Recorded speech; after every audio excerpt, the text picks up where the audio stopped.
Welcome to our architectural design tutorial. Today we are diving into valuable tips to enhance your design skills.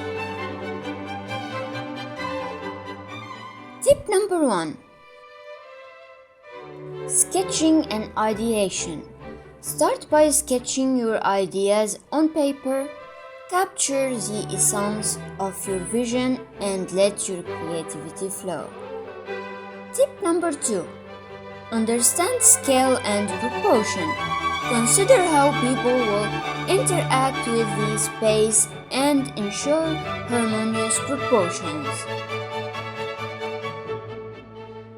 Tip number 3: utilize digital tools.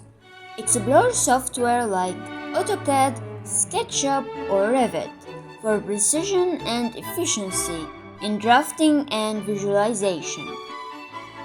Tip number 4: incorporate sustainability.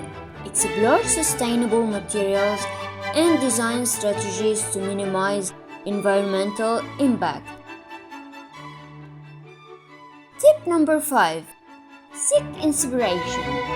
Draw inspiration from nature, art, history, and diverse cultures to fuel your creativity. And there you have it, our top architectural design tips. Keep experimenting, keep exploring, and never stop creating.